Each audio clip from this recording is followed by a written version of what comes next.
باطنی ثمرات ہیں، اس میں سب سے پہلے مقام رضا ہے، پھر تفویض، توکل ہے. آپ محنت کر رہے ہیں، محنت کر رہے ہیں، محنت کر رہے ہیں، نتیجہ نہیں نکلا. ایک نتیجہ یہ نکلے، ایک بچے نے بہت محنت کی، دن رات کام کیا، فیل ہو گیا تھا. اب سر میں سے کمر ٹوٹ سکتی ہے، لیکن نہیں، ہو سکتا ہے کہ اللہ تعالیٰ نے اسی میں میرے لیے خیر ہے. اس لیے کہ ہماری محنت سے کچھ نہیں ہوگا، ہمارے مادی وسائل سے کچھ نہیں ہوگا، ہوگا اللہ کے عزم سے، اللہ کی مرضی سے، اللہ کی مشیت سے. یہ ہمارے لیے خاص طور پر اس اعتبار سے بہت اہم نقطہ ہے. ہم سب راہ حق کے مسافر ہیں، اپنے اپنے بس پڑتے محنت کر رہے ہیں، وقت بھی صرف کر رہے ہیں، مال بھی صرف کر رہے ہیں، محنت کر رہے ہیں، مشقت کر رہے ہیں. لیکن فرض کیجئے جیسا کہ ہے پھر واقع، فرض کیا کیجئے، وہ تو واقع سامنے کی بات ہے، نتائج نکلتے نظر نہیں آ رہے، قدم نہیں بڑھ رہے، ہماری طرف لوگوں کا رجوع عام نہیں ہے. ٹھیک ہے، اس پر قطعاً بدل ہونے کی بات ہے. یہ اللہ تعالیٰ کی مشیت میں ہوگا، جب وہ چاہے گا تب ہوگا.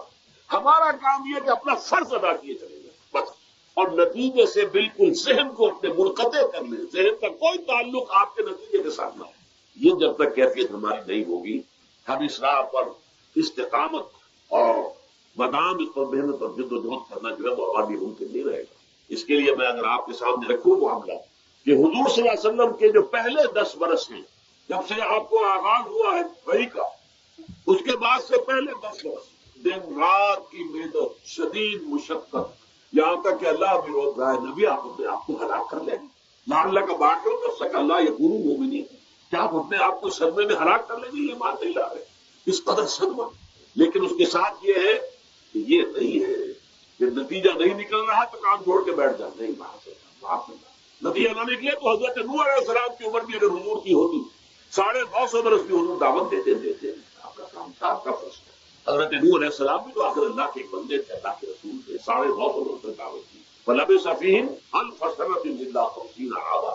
یہ تو ہم مانتے ہی نا. اگر قرآن کے اندر نص قطعی صریح الفاظ نہ ہوتے کہ 950 برس تک ہے، ورنہ یہ بات سمجھ سے بالا کر ہے. عام طور پر معلوم ہوتا ہے کہ اس دور میں ابھی عمر زیادہ تھی.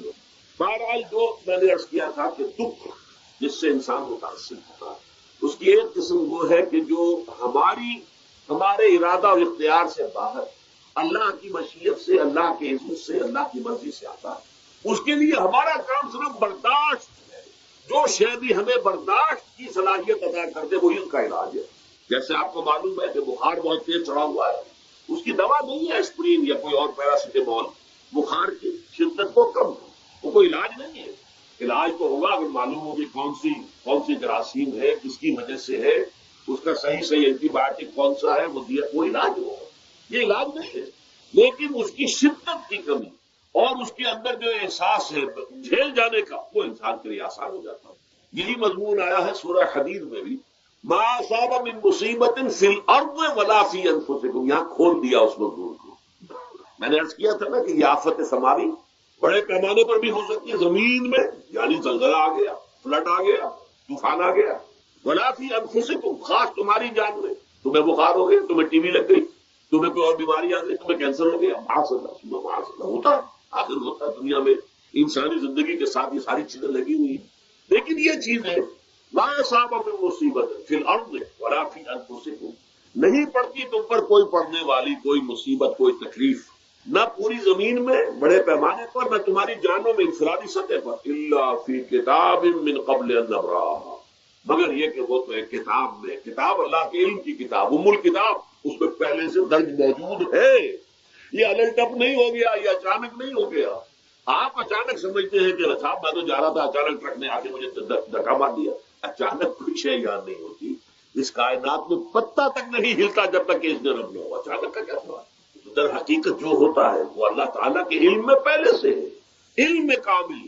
ما کان وما یکون، جو کچھ ہوا ہے، جو کچھ ہوگا، مستقبل، ماضی، کل کا کل آنے واحد میں اللہ کے علم میں موجود. لہذا یہاں اچانک کچھ نہیں ہوتا، جو بھی آیا ہے اللہ کے علم سے، اور یہ پہلے سے اللہ کے علم کے اندر موجود تھا، لکھا ہوا تھا.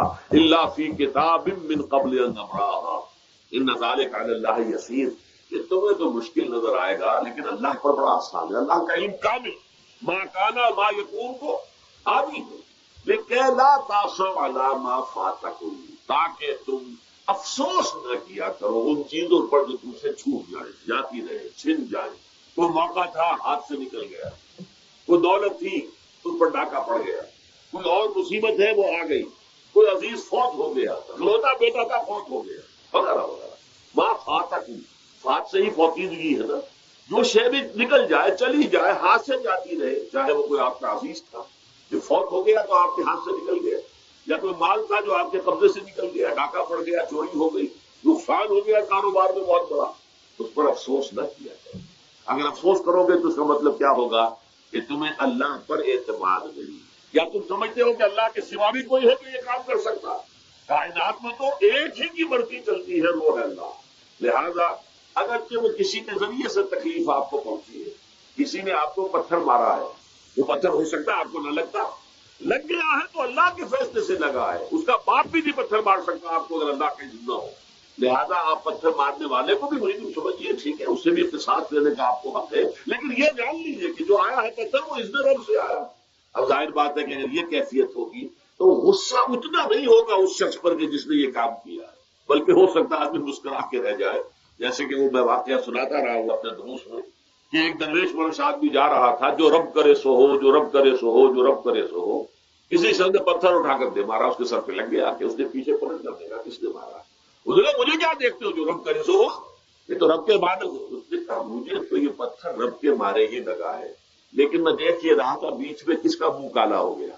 اپنے لیے کس نے ایک گناہ کما لیا، اپنے لیے کس نے ایک مصیبت جو ہے وہ مول لے لی، وہ بیچ میں تم آ گئے ہو. پتھر اللہ کی طرف سے آیا ہے، لیکن اس کا عذاب، اس کا وبال تم پر آ گیا. بہرحال یہ تو میں نے عرض کیا آپ کے سامنے، وہ چیزیں کہ جو آ جاتی ہیں، وہ تکالیف، وہ مسائل جو اللہ کی طرف سے من جانب اللہ ہے، اس میں آپ کسی کو مورد الزام نہیں ٹھہرا سکتے، وہ آپ پر آ گیا.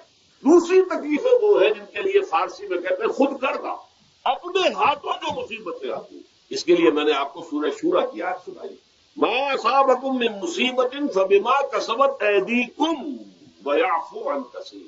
جو مصیبت بھی تم پر آتی ہے انسانوں، وہ تمہارے اپنے ہاتھوں کے کرتوتوں کی وجہ سے آتی ہے. اور ابھی تو اللہ بہت سی چیزوں کو تو معاف بھی کرتا رہتا ہے، ہر تمہاری غلطی پر پکڑتا نہیں ہے، ہر خطا کے اوپر تمہیں سزا نہیں دیتا ہے، کوئی سزائیں معاف بھی کرتا رہتا ہے، عفو و درگزر سے بھی کام لیتا ہے، بہت متحمل اور حلیم بھی ہے، بہت رحیم اور غفور بھی ہے اور کریم بھی ہے.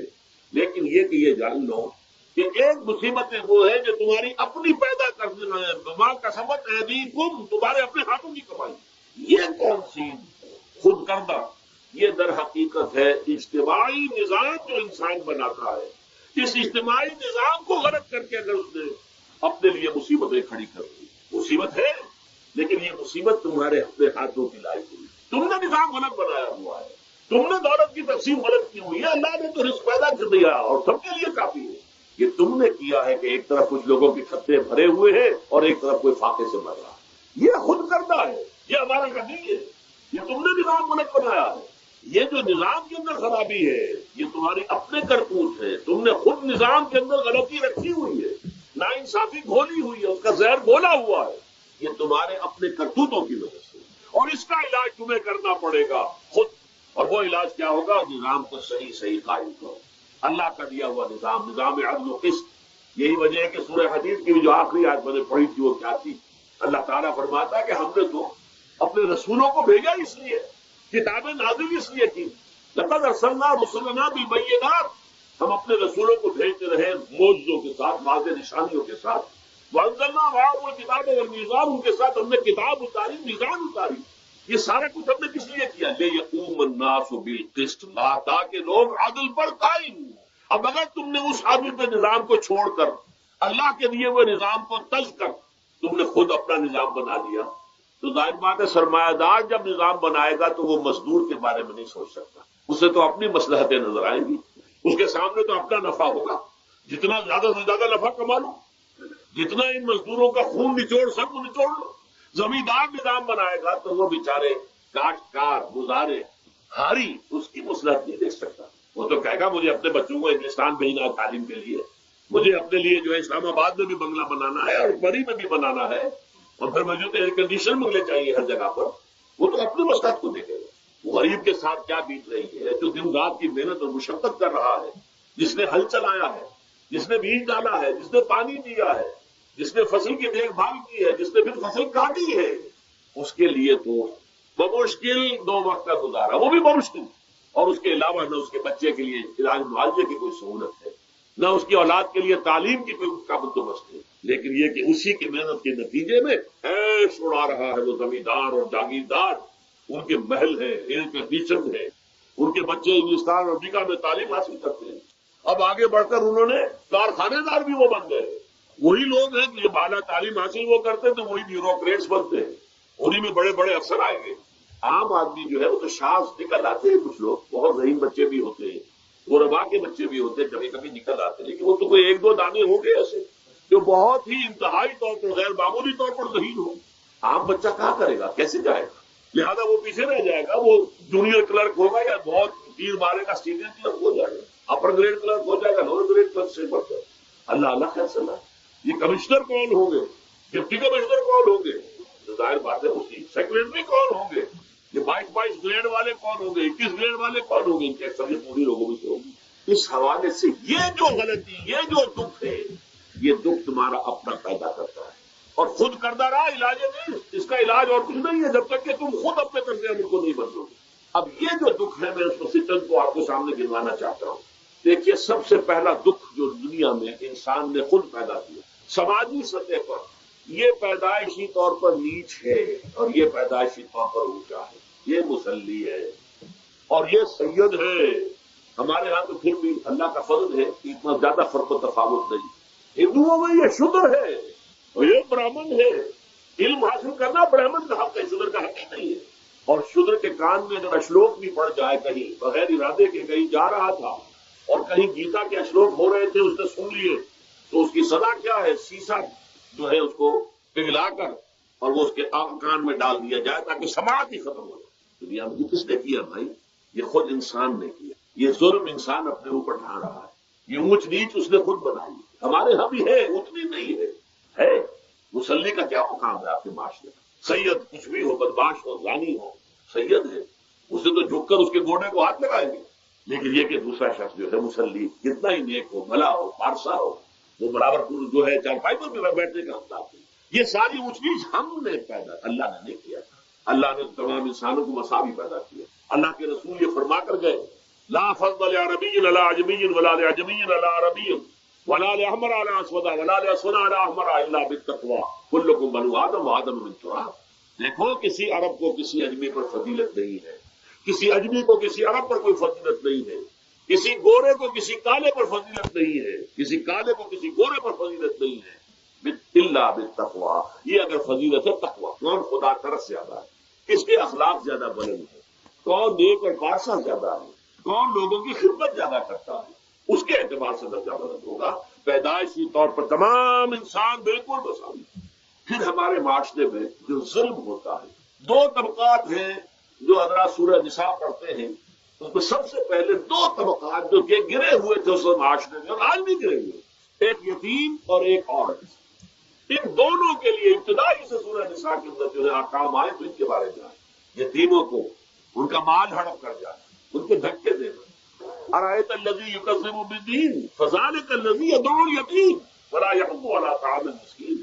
تم نے کبھی غور کیا اس شخص پر جو کہ جزا و سزا کا منکر ہے؟ وہی ہے کہ جو یتیم کو دھکے دیتا ہے، یتیموں پر ظلم ہوتا ہے، وہ آپ کے معاشرے میں پستے پٹتے، ان کا کوئی والی وارث نہیں، ان کی طرف سے کوئی پوچھنے والا نہیں، وہ بولنے والا نہیں۔ اور پھر یہ کہ اگر اس کا باپ کو مال چھوڑ گیا ہے تو وہ چچا کھا جائیں گے، کوئی اور ولی کھا جائیں گے، خبر کرتے ہیں، ہڑپ کر جائیں گے۔ جس پر قرآن مجید کہتا ہے کہ ان الذین یاکلون اموال الیتامی ظلما انما یاکلون فی بطونہم نارا۔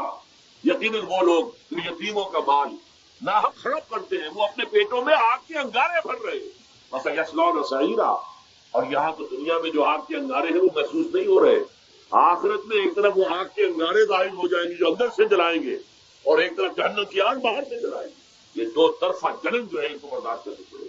ظاہر بات ہے یہ ہمارا اپنا کیا ہوا ہے، یہ اللہ کی طرف سے نہیں ہے، یہ ہم نے نظام غلط بنایا ہے، ہم نے اتوار اپنے برے کر لیے۔ اور دوسرا طبقہ خواتین کا، عورتوں کا سب سے بڑا ظلم اس معاشرے میں کیا ہے، جو بچپن ہی سے احساسات کے اوپر ایک بوجھ بن جاتا ہے بچیوں کے، کہ بیٹے کو افضل سمجھتے ہیں، بیٹی کو جو ہے گھٹیا سمجھتے ہیں۔ اس قدر ناانصافی، اس قدر ناانصافی۔